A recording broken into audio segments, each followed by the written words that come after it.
ভগবান গণেশের নাম নিয়ে শুরু করছি। সকলকে আমাদের চ্যানেলের অ্যাস্ট্রোতমাল স্পিরিচুয়ালে স্বাগত।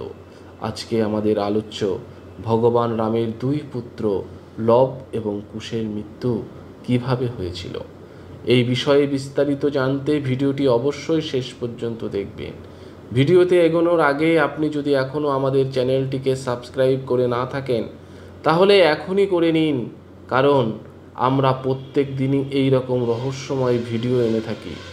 রামায়ণের বালকাণ্ড, অরণ্যকাণ্ড, যুদ্ধকাণ্ড যথেষ্ট জনপ্রিয়, কিন্তু তার তুলনায় উত্তরাকাণ্ড ততটা জনপ্রিয় নয় এবং এই কাণ্ড সম্পর্কে মানুষের মধ্যে বিভিন্ন ভুল ধারণা রয়েছে। অনেকেই মনে করেন যে মাতা সীতার পাতাল প্রবেশের মাধ্যমে রামায়ণ এবং উত্তরাকাণ্ডের সমাপ্তি ঘটেছে, কিন্তু এটা সঠিক নয়। ধীরে ধীরে রামের বংশ অর্থাৎ রঘুবংশে বিনাশ সংঘটিত হচ্ছিল। শ্রীরাম সরসু নদীতে নিজেকে অন্তর্ধান করে নেন, বৈকুণ্ঠকে ফিরে যান। তার আগে লক্ষ্মণও নিজের প্রাণ ত্যাগ করেছিলেন, যার পেছনে রয়েছে এক বড় কাহিনী। যেহেতু ভগবান বিষ্ণুর সপ্তম অবতার শ্রীরাম মানব অবতার ছিলেন, তাই তার দেহ ত্যাগ করা প্রয়োজন ছিল। তিনি তার ভাইয়ের পুত্রদের মধ্যে রাজ্য ভাগ করার সিদ্ধান্ত নেন। ভারতের দুই পুত্র ছিল পুষ্কর এবং তক্ষক। লক্ষ্মণের পুত্র ছিল চিত্রাঙ্গদ এবং চন্দ্রকেতু। শ্রীরাম বানপ্রস্থে যাওয়ার পূর্বে ভরতকে অযোধ্যার রাজা করে দিতে চান, কিন্তু ভরত সেই প্রস্তাবে রাজি হয় না।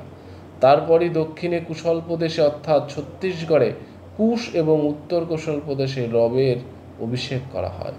ঐতিহাসিক তথ্য অনুসারে লবকুল স্থাপন করেছিলেন, যা বর্তমানে পাকিস্তানের অবস্থিত শহর লাহোর বলে গণ্য করা হয়, এবং এখানে একটি দুর্গে লবের একটি মন্দিরও রয়েছে। পরে লবপুরীকে লাহোরপুরী বলে অভিহিত করা হতো। রাজার লব থেকে পরবর্তীতে রাঘব রাজপুতদের উৎপত্তি হয়েছিল।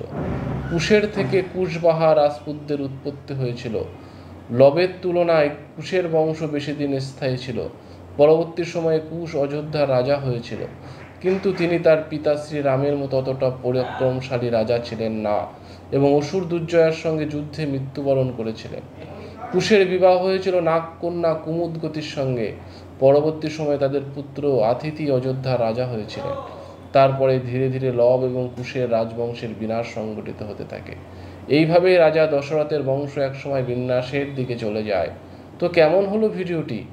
ভালো লাগলে অবশ্যই একটি লাইক করবেন এবং আমাদের কমেন্টে জানান পরবর্তীতে আপনারা কোন বিষয়ে ভিডিও দেখতে চান।